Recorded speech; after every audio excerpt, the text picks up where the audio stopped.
Allô tout le monde, donc on va y aller donc avec la section 1.2, toujours dans le chapitre 1 sur les variables du mouvement.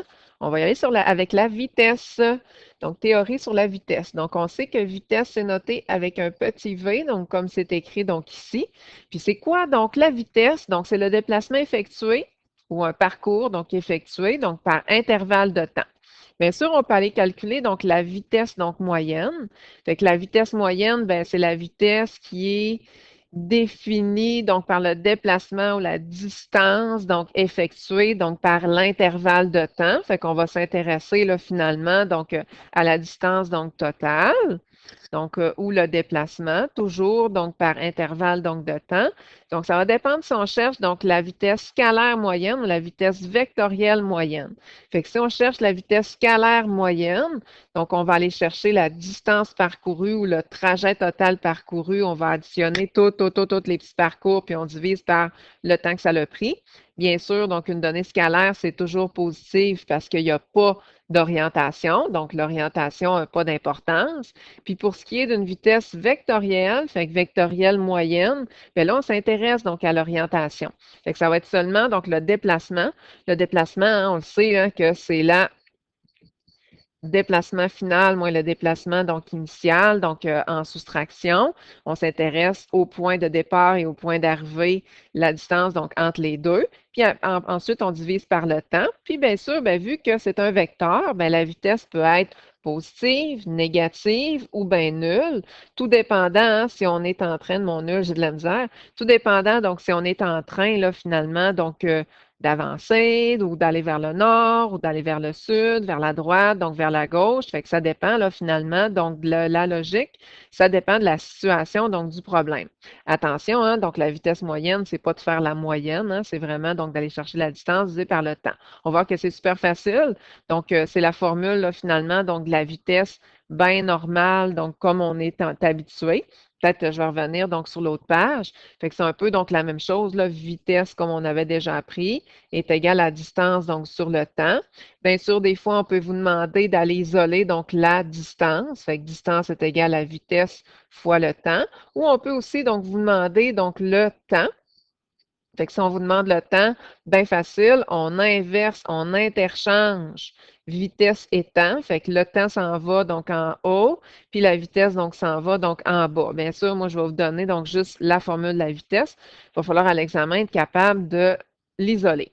Fait qu'on nous dit, pendant une période d'échauffement, donc précédant un match, donc un joueur de soccer court autour donc d'un terrain.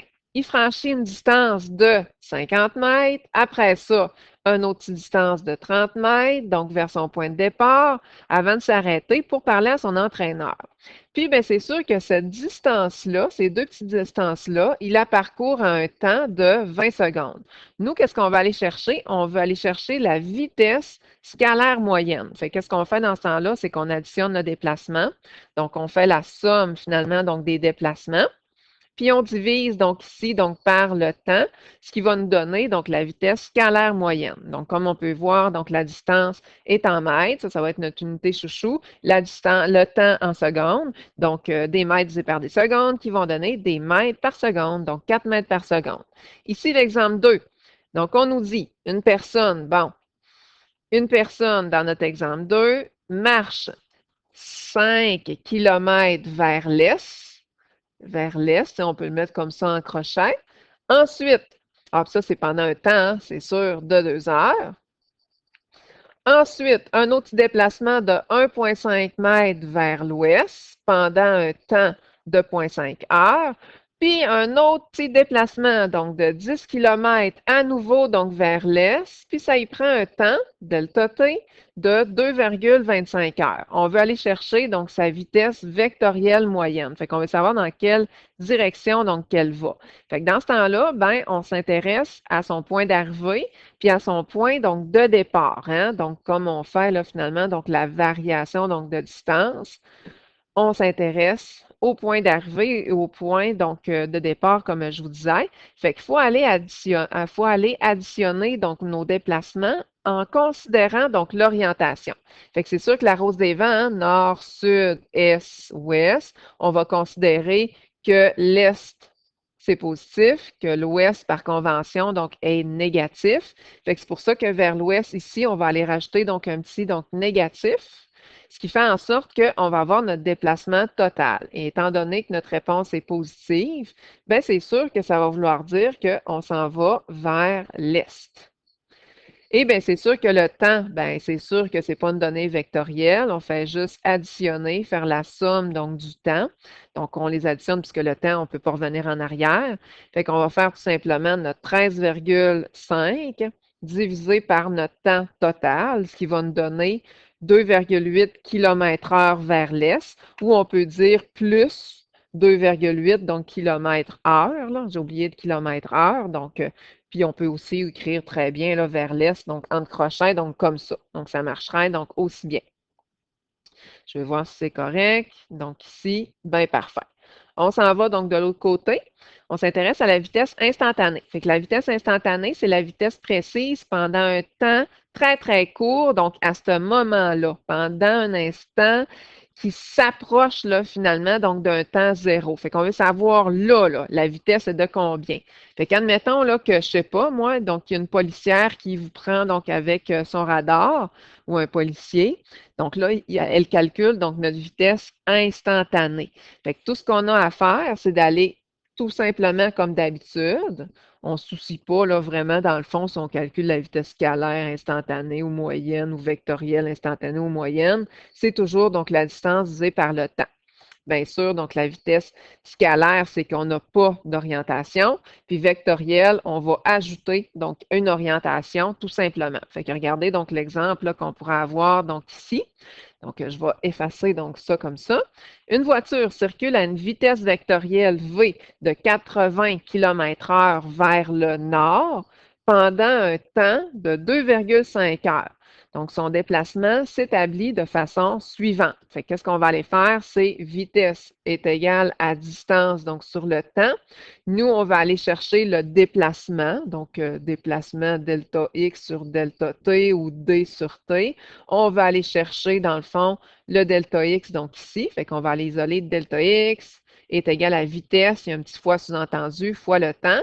Fait que je vais faire ma vitesse, donc ici, divisé donc fois, pardon, donc mon temps, ce qui va me donner, étant donné que les heures et les heures donc s'annulent, donc 200 km vers le nord. Fait qu'on peut écrire vers le nord en crochant donc un petit nord, donc comme on veut.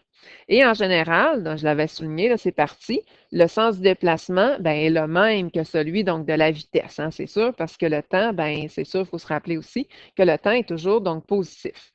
Ici, donc on a un petit exemple, donc où est-ce qu'on voit qu'il y a différentes distances, donc selon un temps donc parcouru, puis ça nous donne donc une vitesse. Fait que si on se fie à notre formule, vitesse est égale à distance sur le temps. Donc, on va faire la distance donc divisée par le temps qui va me donner donc ici donc la vitesse. Fait que ça marche. 6 divisé par 2 qui va donner 3. 0 divisé par 4 qui va donner 0. Même chose ici qui va donner donc négatif 4. On traîne le négatif. 0 divisé par 2 qui va donner 0. 6 divisé par 1 qui va donner 6 et ainsi de suite. Fait qu'on peut voir finalement donc dans notre diagramme que ben, lorsque j'ai donc une vitesse donc positive, ben c'est sûr que mon taux de variation, donc dans mon graphique de la distance en fonction du temps, va être positif. Ici, donc, ma vitesse, elle est nulle. Donc, j'ai un beau plateau. Fait que c'est sûr que je vais avoir donc une vitesse de 0.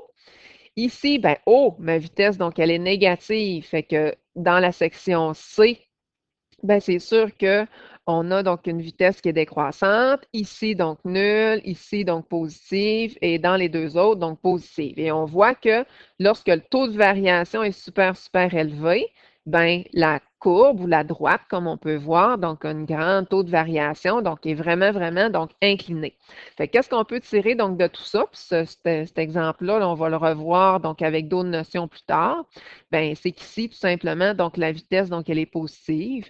Peut-être que je m'en vais donc vers le nord, donc on ne le sait pas.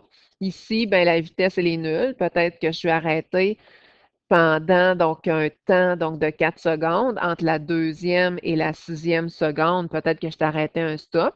Ici, ben, peut-être que je m'en vais donc vers donc, le sud, donc on ne le sait pas. Donc, tout dépendant, là, ou peut-être que la vitesse, donc je suis en train de m'en aller en reculons, donc par en arrière. Fait que tout dépendant donc du contexte, je peux analyser finalement donc mon déplacement. Et on finit donc avec le changement donc de vitesse. Le changement de vitesse, ben, c'est noté delta V comme ça. Et comment que je fais pour aller le calculer? Ben, c'est super facile. Donc, on fait vitesse finale moins la vitesse initiale. Et bien sûr, donc, le changement de vitesse, ben, tout dépendant du contexte, ça peut être positif, négatif, donc, ou nul. Donc, peut-être que je suis en train, donc, euh, d'augmenter, donc, ma vitesse. Peut-être que je suis en train, donc, de diminuer, donc, ma vitesse.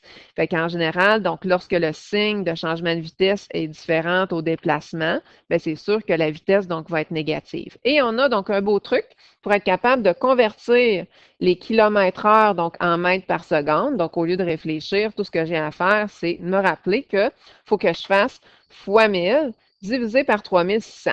Donc, autrement dit, si je veux mettre 20 kilomètres-heure en mètres par seconde, bien, tout ce que j'ai à faire, c'est 20 fois 1000 divisé par 3600 et je vais avoir donc la même vitesse, mais transférée donc en mètres par seconde en d'autres donc unités.